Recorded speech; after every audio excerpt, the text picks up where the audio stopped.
দর্শক, আপনারা দেখছেন গণস্বাস্থ্য হোমিও নিবেদিত কবির কবিতায় কবি। সঙ্গে আছে আমি বিএম এরশাদ। আপনাদেরকে জানাই স্বাগত। আজকে আমাদের এসবিটিভি চ্যানেলের স্টুডিওতে উপস্থিত হয়েছেন সময়ের একজন প্রখ্যাত কবি, প্রকাশক এবং বিশেষ করে টই টই প্রকাশনীর স্বত্বাধিকারী শাহেদ বিপ্লব। জনাব শাহেদ বিপ্লব, আপনাকে আমাদের এসবিটিভির পক্ষ থেকে স্বাগত। আপনি কেমন আছেন? ধন্যবাদ আপনাকে। আলহামদুলিল্লাহ, খুব ভালো আছি। জি শাহেদ বিপ্লব, আমরা জানি আপনার কাছে শুরুতেই আলোচনায় আসবো যে আর বলা যায় 1 মাস পরে আমাদের প্রাণের মেলা অমর একুশে বই মেলার আয়োজন হতে যাচ্ছে। বাংলা একাডেমি কর্তৃক আয়োজিত ঐতিহাসিক ছড়াদ্দি উদ্যানে প্রতিবার যে বই মেলা বসে থাকে, আমাদের হৃদয়ের স্পন্দনের মেলা, আমাদের ভাষার মেলা। তো সেই মেলাটা নিয়ে এখনই কিন্তু জনমনে একটা, বিশেষ করে যারা পাঠক এবং লেখক, তাদের মনে একটা সাড়া জাগছে যে মেলা এবার আদতেও হবে কিনা এবং সঠিক সময় মেলা হচ্ছে কিনা। এই বিষয়ে আপনি একজন প্রকাশক হিসাবে মেলার বিষয়ে আয়োজন নিয়ে আপনি কিছু বলেন। আপনাকে ধন্যবাদ। যে আসলে আমাদের এই মেলাটা তো অনেক কিছুর উপর নির্ভর করে। যে আপনারা জানেন যে এই মেলাটা আমরা প্রকাশক, লেখক, এর সাথে যারা জড়িত আছে তারা, এবং এই মেলা শুধু মেলা নয়, এই মেলার সাথে অসংখ্য মানুষের জীবিকার একটা ব্যবস্থা এবং আছে। সেই সাথে এটা আমাদের জাতীয় একটা সত্তা। হ্যাঁ, জাতীয়তা একটা সত্তা। তো এটা মেলা শুধু মেলা নয়। এটা আপনি জানেন যে এখানে এই মেলাটা প্রতি বছর একেবারেই ২১শে ফেব্রুয়ারি ১ম দিকে, যেহেতু প্রতি বছর যে সময় হওয়ার কথা ছিল, যদি এই সেইভাবে যদি মেলাটা হতো তাহলে মেলাটার ভিতরে একটা আকর্ষণ তৈরি হতো। এবং তারপরও এই মেলাটা কিন্তু আমাদের কৃষ্টি, কালচার, সংস্কৃতিকেও পরিচয় বহন করে বিশ্বের দরবারে। হ্যাঁ, এটা তো বহন করেই, কিন্তু সবসময় তো আর সব পজিশনে সবকিছু করা যায় না। আপনি জানেন যে একটি সামনে নির্বাচন, এইজন্য সরকার এটাকে পরিবর্তন এবং করে একটা বিপ্লবের হ্যাঁ, মধ্য একটা দিয়ে আমরা বিপ্লবের একটা মধ্য দিয়ে অভ্যুত্থানের মধ্য দিয়ে নতুন সরকার আবির্ভাব এবং আগামী জাতীয় নির্বাচন সবকিছু মিলেই দেশের প্রেক্ষাপটও আসলে বিবেচনায় আনতে হচ্ছে। অবশ্যই, অবশ্যই, অবশ্যই। আপনি ঠিকই বলেছেন যে এটা শুধু আমাদের সব দিকেই দেখতে হবে। কারণ এটা তো আমাদের রাষ্ট্র তো একটা বড় বিষয়। রাষ্ট্রকে আগে রাষ্ট্রের যে প্রবলেম গুলো সেটাকে আগে দেখতে হবে। সলভ করতে হবে। হ্যাঁ, মানে তারপর বৃহত্তর জাতীয় কল্যাণ যেটা, সেটাকে যেটা, আগে হ্যাঁ, বিবেচনা আনতে এক্সাক্টলি হবে। আমি ওটাই বলতে চাচ্ছি যে যেটা আমাদের জাতীয় কল্যাণ। কারণ আমাদের দেশ যদি ভালো না থাকে, তাহলে তো আমরা ভালো থাকবো না। ঠিক। আমাদের সবচেয়ে বড় আগে দরকার সেটা হচ্ছে দেশ। আমরা কবিতা লেখি বা গল্প লেখি বা যাই কিছু করি, এই দেশ আছে বলেই। ঠিক। ঠিক আছে? এই দেশটা আমাদেরকে আগে আমাদের দেখতে হবে আমাদের দেশের কি পজিশন চলছে। সেই ক্ষেত্রে সরকার যে সিদ্ধান্ত নিয়েছে, অনেকদিন ভেবে চিন্তেই সিদ্ধান্ত নিয়েছে যে আমরা ওই সময় করতে পারিনি, এবং ওই সময় একটা করার ইচ্ছা ছিল সরকারের। তখন আমাদের কিছু প্রকাশক বলেছেন যে এটা এখনকার মতো আমরা প্রস্তুত নাই। সেটা সম্ভাবনা, একটা দিক নির্দেশনা মনে হয় আছে। সেটা হ্যাঁ, হ্যাঁ, সেটা হ্যাঁ। কতদিন নাগাদ? এটা এখন বলছে যে এখন আমরা যে পর্যন্ত খবর আছে বা যতটুকু আমরা জেনেছি বাংলা একাডেমি থেকে, তো এটা বলছে যে ফেব্রুয়ারির ২০ তারিখ থেকে এই বইমেলাটা। চূড়ান্ত বরাদ্দর পরে এট হ্যাঁ, লিস্ট হ্যাঁ, একদিন মানে মানে এখন একটা যাওয়া যাবে। সিদ্ধান্ত নীতিগতভাবে রাষ্ট্র একটা নীতিগত সিদ্ধান্ত নিয়ে নিয়েছে যে আমরা ২০ তারিখে এই মেলাটা করব। তাহলে মেলাটা না করলে মানে হচ্ছেই না। মানে এমন একটা পরিস্থিতি যে এটা সরকারের ব্যর্থতা যদি মেলাটা না করতে পারে। কারণ আমরা কিন্তু দেখেছি আমাদের বাংলাদেশে ভয়াবহ করোনার মধ্যেও কিন্তু আমরা মেলা করেছি, যদিও মেলা করছে ফেব্রুয়ারিতে হয়নি, আমরা মার্চে করেছি, যে কিন্তু মেলা আমাদের করতে হয়েছে, বই মেলা। মানে ওইটাই বলতেছি যে এটা তো আসলে আমাদের জাতিকে যদি এগিয়ে নিতে হয়, আমাদের জাতিকে যদি এগিয়ে নিতে হয় তাহলে জ্ঞানের কোনো বিকল্প নেই। কিন্তু আমরা বাঙালি হিসেবে মানে যেটা আমাকে আগে ধরার দরকার সেটাকে আমরা সবসময় পরে ধরি। কেননা আপনি মনে করেন যে এই মানুষ কিন্তু মানুষ না। মানুষকে যদি সত্যিকারের মানুষ, যদি জ্ঞানী মানুষ না তৈরি করতে পারি, আপনার এখানে ১৮ কোটি বলেন আর ১০০ কোটি জনসংখ্যা বলেন, এই জনসংখ্যা কোনো মানে মানে কি বলে? এই জনসংখ্যা নয়। বরং এই জনসংখ্যা একটা আপদ, একটা বিপদ।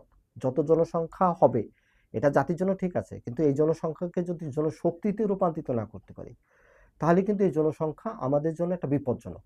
বোঝা, বোঝা, কিন্তু সেই এক্সাক্টলি বোঝা। জনগণকে জনকল্যাণমুখী হ্যাঁ, কাজের করতে মধ্যে হবে। আনতে পারলেই সে আমাদের তার জন্য সার্থক। কি দরকার? তার জন্য দরকার হচ্ছে আমাদের জ্ঞানী। আমি মাঝে, মাঝেই বলি যে সেটা হচ্ছে আমেরিকার জনসংখ্যা ৩২ কোটি। তাহলে এখন ৩২ কোটি জনসংখ্যা সারা পৃথিবীকে শাসন করতেছে। এখন শাসনও যদি বলেন সেটাও আপনি বলতে পারেন, যদি শোষণ বলেন সেটাও সেটাও। বলতে পারেন। আমি কোনো পক্ষে বিপক্ষে যাচ্ছি না। আমি বলছি যে তারা ৩২ কোটি জনসংখ্যা সারা পৃথিবীকে শাসন করে কেন? তাদের কাছে প্রযুক্তি আছে, জ্ঞান আছে।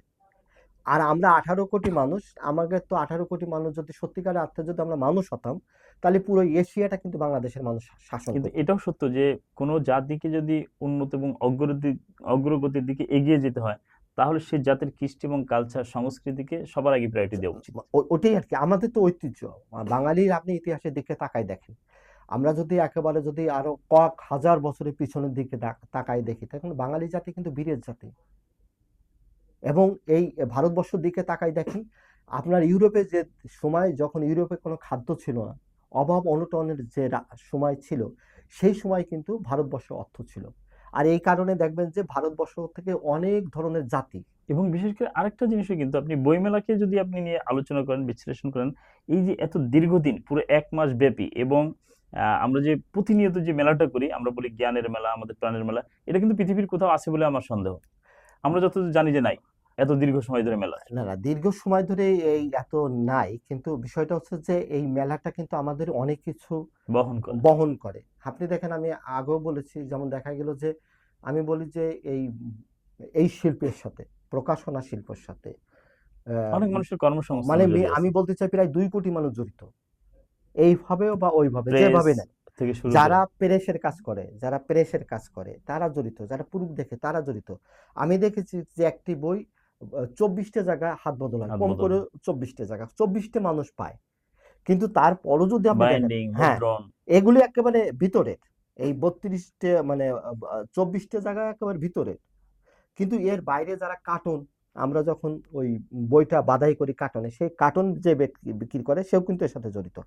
আবার যে রিক্সায় নিয়ে আমরা বইটা পৌঁছি, হ্যাঁ, ক্যারিংটা ক্যারিংটা, সেটাও কিন্তু একজন জড়িত। এরা কিন্তু প্রকাশনার সাথে না, প্রকাশনের বাইরে। বাইরে। আচ্ছা, আমরা যে বইগুলো ট্রান্সপোর্টে পাঠাই, বিভিন্ন জেলায় বইগুলো পাঠাই, সেরাও হুম। কিন্তু জড়িত।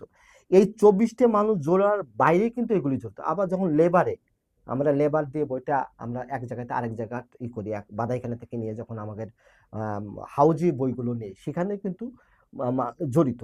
তাহলে আপনি এইটাকে আবার যখন 21-এর বইমেলার দিকে আসেন, যারা কাঠ বেচতেছে, যারা ডেকোরেশন করতেছে, যারা লাইট বিক্রি করতেছে, দেখেন মানে ওই জায়গা, শ্রমজীবী মানুষও মুখিয়ে থাকে এই মেলাটার হ্যাঁ, মানে প্রত্যাশা করে। আপনার এই মেলাটাকে মানে সত্যি কথা বলতে কি, এই মেলাটা যখন শুরু হয়, দেখবেন যে কত মানুষের কর্মসংস্থানের পথ মানে হচ্ছে। এক কথায় আপনি বলতে পারেন যে এই মেলাটা শুধু বইমেলা হিসাবে না না কেন্দ্র না করলে না চলবে না, এই না মেলার সাথে কর্মসংস্থান, জাতিসত্তা এবং আমাদের ভাষার যে একটা মর্যাদা, সবকিছু আফটার অল এর সঙ্গে জড়িত। না, এটাই বলতে চাচ্ছি যে এই কারণে আমি মনে করি যে এখানে লক্ষ লক্ষ মানুষের কর্মসংস্থানের পথ হচ্ছে, এবং সারা বছরই হচ্ছে।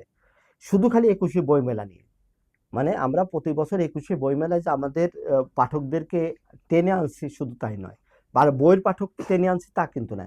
যারা ওখানে বিদ্যুতের কাজ করতেছে, আপনি দেখেন বিদ্যুতের কাজ যারা করতেছে, তারাও কিন্তু এই একটা একই জায়গায় একই জড়িত জায়গায় হয়। তারা কিন্তু কর্ম পাচ্ছে।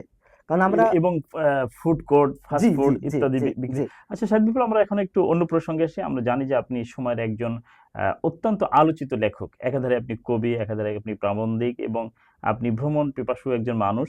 তো সবকিছু মিলে আপনি আপনার নিচের পরিচয়টা একজন প্রকাশক হিসেবে দিতে স্বাচ্ছন্দ্য বোধ করেন, নাকি একজন লেখক হিসেবে নিজের আমি পরিচয় আমি দিতে স্বাচ্ছন্দ্য নিজেকে বোধ করেন? লেখক হিসেবে স্বাচ্ছন্দ্য বোধ করি, এবং আমি জানি আমি আসলে প্রকাশক, আপনাকে আমি কি বলবো, মানে আসলে আমি প্রকাশক হতে চাইনি, আপনি লেখক হতে আমি চান, লেখক হতে চেয়েছি। কিন্তু লেখক হওয়ার আগে কি হওয়া উচিত আপনি মনে করেন? যে আগে একজন প্রকাশক হওয়ার আগে একজন লেখক হওয়া আগে দরকার, আমি বলছি লেখক হওয়ার আগে একজন কি হওয়া উচিত? একজন ভালো মানুষ হওয়া উচিত। সে সাথে কি একজন ভালো পাঠক হওয়া দরকার না? আর না, পাঠক তো অবশ্যই, পাঠক তো, হ্যাঁ, আমি ওই দিক খেয়াল করিনি, আপনি যে প্রশ্নটা করেছেন, না, পাঠক তো অবশ্যই হওয়া শাহিদ দরকার। বিপ্লব, আমরা জানি গতবার বইমেলায় আপনি এবার বাংলাদেশে একটা ইতিহাস রচনা করেছেন। কোন একক ব্যক্তি 12টা বই, 13টা বই একসঙ্গে প্রকাশ করছে বলে আমার জানা নেই, কিন্তু গতবার আপনি সেটা করেছেন। এবং আমরা যতদূর জানতে পারছি যে আপনি আগামী বইমেলাতেও আপনি প্রায় 20টে বই নিয়ে আসছেন। 20টে নিজের লেখা তো বই, 20টা, জি। আপনি এই যে বইগুলো নিয়ে আসছেন, এই বইগুলো যদি সংক্ষিপ্ত একটু পরিচয় পাঠকদের উদ্দেশ্যে কিছু তুলে ধরেন, মানে কোন ধরনের বই নিয়ে আসতেছেন, কি বই নিয়ে আসতেছেন?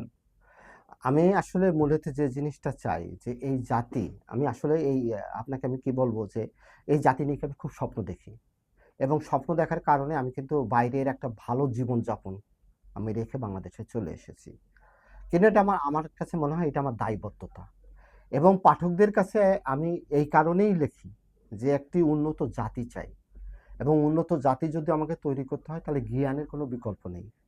একজন লেখক মানে এই কারণে কে কিভাবে লেখে আমি জানি না, কিন্তু আমি এই কারণে লিখি যাতে জাতিকে একটা সুপথ দেখাতে পারি, ভালো পথ দেখাতে পারি। সাহিত্যে যেন শুধু আনন্দ না, মানুষ একটা দিক যেন পায়, একটা পথ যেন পায়। আমাদের সাহিত্য যদি আমরা পথ দেখাতে না পারি, স্বপ্ন দেখাতে না পারি, তাহলে আজকে জাতি কিন্তু আলোকিত জাতি হবে না। আজকে আপনি দেখেন আমাদের বাচ্চারা পড়তে চায় না। কেন পড়তে চায় না? তারা সামনে আমাদের যে টিচারটা, আমাদের যারা আমাদের শিক্ষা দিচ্ছে, তারাও কিন্তু আমাকে শিক্ষকরা কিভাবে নেবে আমি জানি না। আপনি দেখেন তারা কিন্তু স্বপ্ন দেখাতে পারছে না আমাদের বাচ্চাদেরকে, যে বাবা তোমরা লেখাপড়ি শিখলে পারে এই হবা, এই হলো তোমার সামনের ফিউচার, তোমার ভবিষ্যৎ, এর মধ্য দিয়ে তোমরা ভবিষ্যতে আলোকিত হবা, জাতিকে এটা সেটা দিতে পারবা, তাই না? কিন্তু আজকে আমাদের শিক্ষকরা তারা কি চায়? শুধু খালি স্যালারি নেবে, মাস যায় স্যালারি নেবে, আর যা কিছু আছে বেসিক যেটা। কিন্তু আমার শিক্ষাটা তো বেসিক না। আমরা কেন লিখি? আমরা তার পুরো পৃথিবীটাকে আমাদের লেখার ভিতরে তাদেরকে নিয়ে আসতে চাই, যে তারা যেন পুরো পৃথিবীটা দেখতে পারে আপনি আমার কোন বইয়ের মধ্যে। ধরনের বই নিয়ে আসছেন? আমি গল্প, আসলে কবিতা, আমি আমি উপন্যাস? আসলে সব ধরনের বই লিখি। আমি নিজেকে আপনার এই 20টা বইয়ের মধ্যে সর্বোচ্চ মানে কোনটা সম্ভাবনা, আপনি প্রায়োরিটি কোনটা দিচ্ছেন, কবিতা নাকি গল্প, উপন্যাস? আসলে কবিতার পাঠক খুব একটা নেই। তারপরে যদি কবিতা না লিখি তাহলে মানুষ কবে যে ওই সাইটটা সাহিত্য সব জানে না। আবার যদি ছড়া না লিখি, ছড়ারও পাঠক খুব কম। যদি ছড়া না লিখি তাও মানুষ করবে যে সাইদুল্লাহ ছড়া জানে ছড়া না। জানে না। মানে ঠিক আছে? একজন লেখক হিসেবে আপনি সব দিকেই আমার টাচিং এ আমার আছেন। যেমন দেখা গেল যে আমার মানে যারাই আমার বইগুলো পড়ে, আমি খুব হিসাব করে বই লিখি। আমি মূলত আমার জন্য লিখি না। আমি জাতির প্রয়োজনে লিখি। এবং আমি এই ৮০০ কোটি মানে ৮০০ কোটি মানুষের জন্য লিখি। শুধু ৮ কোটি মানুষের জন্য টই মানে টই থেকে এবার কি পরিমাণ বই আসছে অন্য লেখকদের? আলহামদুলিল্লাহ আমি একটা জিনিস সবসময় চিন্তা করি, আমি ঠগে জিততে চাই। আমি মানুষ ঠগায়ে জিততে চাই। একজনকে ঠগায়ে জিততে চাই। আমার ডিকশনারি সিস্টেম হচ্ছে আমি ঠকতে চাই। এই কারণে আমি 100% সৎ থাকতে চাই। একটা সম্ভাবনার সংখ্যা কি বলতে পারেন যে এবার আপনার? সম্ভাবনা এবার ২১শে বইমেলায় প্রায় ৮০টি বই আসবে। আপনি একাধারে কবি, একাধারে লেখক, একাধারে আপনি একজন প্রকাশক। আমরা আপনার থেকে একটা সুন্দর ছড়া শুনতে শুনতে আমরা বিদায় নেব। শুনেন, ছড়া তো অনেক ছড়া আছে। যেটা আমি আমার ছড়ার ভিতরে বাস্তবতা নিয়ে আসতে চাই। কারণ আমার বই যারা পড়ে এবং যেসব পাঠক পড়েছে আমার বই, তারা আবার কিন্তু ফিরে এসে আমার বইয়ের কাছে আসে। কেন আসে? কারণ আমার বইটা এমন কিছু লিখি, ওই মানে হুট করে আকাশে চলে গেলাম, এটা বাস্তবতা নয়। আমি বাস্তবতার নিরিখে লিখি। যে এইগুলো আমি লিখবো যাতে মানুষের উপকার হয় এবং সত্য কথা। একজন লেখকের সবচেয়ে বড় হচ্ছে সত্য কথা বলা, সঠিক কথা বলা, এবং সে যেন ঠিক, আমি মুখে বললাম, ঠিক আছে? আমি মুখে যা বললাম আমার কাজের সাথে মিলতে হবে। আমি 100% সৎ থাকতে চাই, এবং যারা আমার প্রকাশনীতে বই করে তাদেরকে আমি মানে 100% সৎভাবে আমি ডেলিভারি দিতে চাই। কেউ যেন আমার কাছে কোনো প্রকার ঠকে না যেতে চায়। এটা হচ্ছে টইটু প্রকাশনীর বৈশিষ্ট্য, এবং আমি খুব কোয়ালিটি সম্পন্ন বই করতে চাই। যে বইগুলো পাঠকদের কাছে মানে দেখে যেন সুন্দর হয়, যে না, আগে তো সুন্দর হতে হবে এবং মানে 100% ভালো আগে হতে দিক হবে। দর্শন, তারপরে গুণ বিচার। জি, একটা জি, জি, কথাই আছে, জি, প্রবাদ আছে। জি, জি। যে আমরা একটা কবিতা শোনাতে কবিতা বা সেটা ছড়া পাঠকদের আমরা শোনাতে চাই। একটি কবিতার কয়েকটা লাইন আপনাকে শোনাই। সেটা হচ্ছে যে, আ যেতে, যেতে চোখে পড়ে মতিঝিল রমনা, নেতাদের বাড়াবাড়ি কোনোখানে কম না।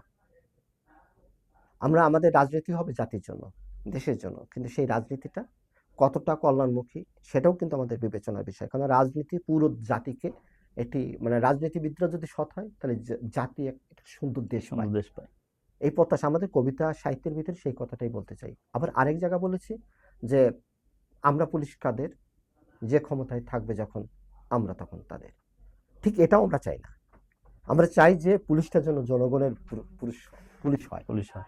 তাই না? আমাদের জন্য যে প্রত্যাশায় আমরা চাই যেন পুলিশ যেন আমাদের এই আমার ছড়াটা দুটো ছড়াই। যেমন আমরা পুলিশ কাদের, যে ক্ষমতায় থাকবে যখন আমরা তখন তাদের। তাদের কথায় উঠি বসি, তাদের কথায় কাজ।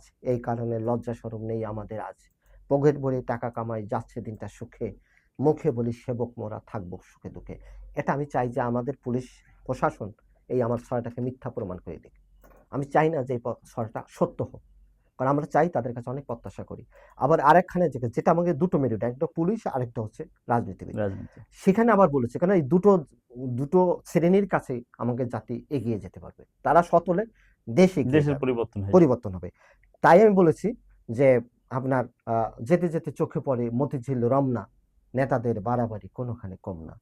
চাকরি হয়, চাকরি যায়, নেতাদের দাপটে সবকিছু পাবে তুমি থাকলেই সাপোর্টে। এইভাবে দেশ চলে, এইভাবে গাড়ি, সবখানে নেতারা করে বাড়াবাড়ি। আমি চাই যে সবখানে বাড়াবাড়ি না হোক, হোক যেখানে বাড়াবাড়ির দরকার। আপনারা যদি আমাকে বলেন আমি দালাল, একজ্যাক্টলি আমি দালাল। কিন্তু কোথাকার দালাল? আমি বাংলাদেশের দালাল। আমি বাংলাদেশের জন্য দালালি করব, পাকিস্তান এবং ইন্ডিয়ার দালালি করব না। এ আমার ভূমি, এখানে আমি জন্ম জি নিয়েছি। শাহিদ বিপ্লব, আপনাকে অসংখ্য ধন্যবাদ আপনার মূল্যবান সময় আমাদের স্টুডিওর সঙ্গে দেওয়ার জন্য। সবশেষ আপনি দর্শকদের উদ্দেশ্যে কিছু বলুন।